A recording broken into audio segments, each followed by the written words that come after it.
Hey folks, going to answer a couple of questions I had from some of our followers over the past weekend.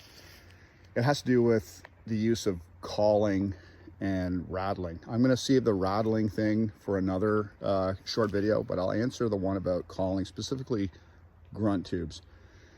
Now, please keep in mind that Ontario, we've got a lot of real estate here, right? So we're like roughly 7.5 times the size of a state like Florida.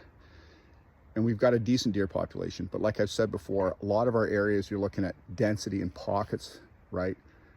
The average area here in Eastern Ontario where I'm hunting, you maybe got anywhere between 6 and 10 deer per square mile, give or take.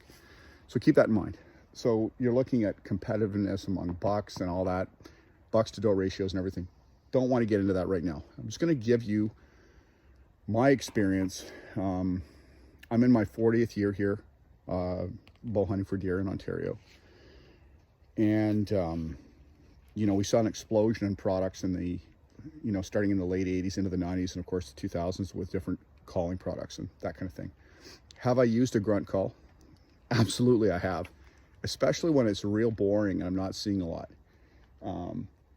How effective has that been? How many deer have I actually grunted them in and actually arrowed them?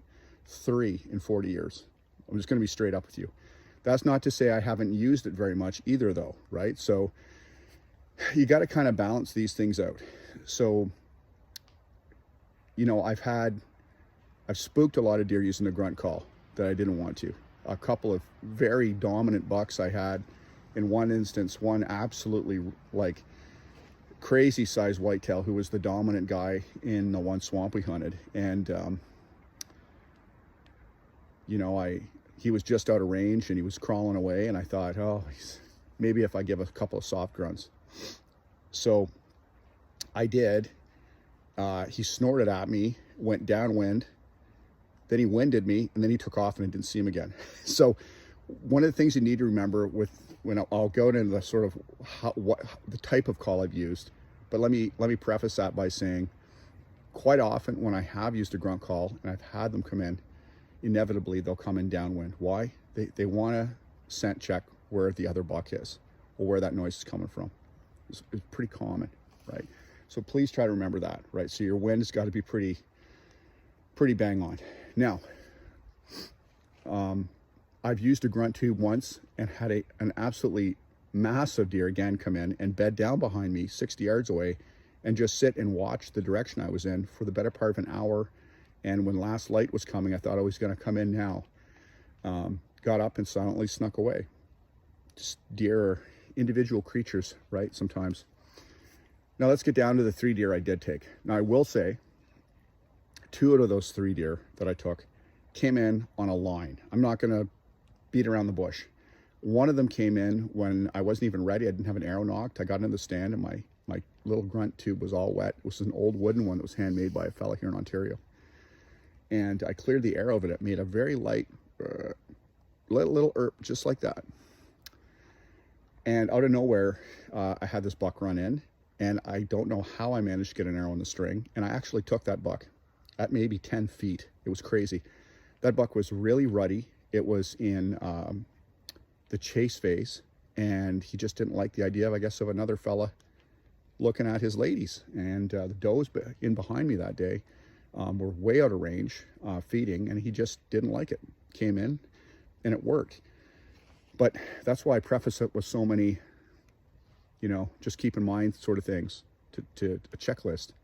The other 2 deer I was bored, and it was random, and it was curiosity, I'm sure, that got them. They were both bucks. One of them was a fairly large one, and one was about medium-sized deer. My point being is those were very random, and those were like, I'm bored, I've been sitting here for 7 hours, there's no movement going around, and I did some grunts. Let's get into the sequence that I used. I'm not a fan of loud, crazy, brawling grunt calls. Maybe in higher density areas they work. I find here most often they spook the deer come downwind, or I hear them blowing off in the, doing warning blows off in the bush, and I never see them. The one call I've used is really 1 to 3 very conservative, very soft grunts. Deer's ears are incredible if it's quiet, especially. they will hear it.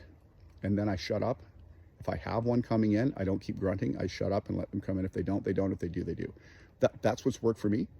I hope that helps you folks out. I hope that answers some of your questions. I am not going to endorse any particular calls. They all seem to work okay. But of course, they have to pass the litmus test of the deer. So like I said, 3 deer in 40 years. Potential one that came for sure in on a line. So I hope that helps out.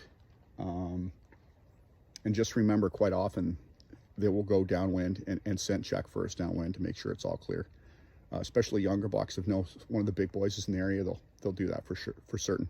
I hope that answers some questions.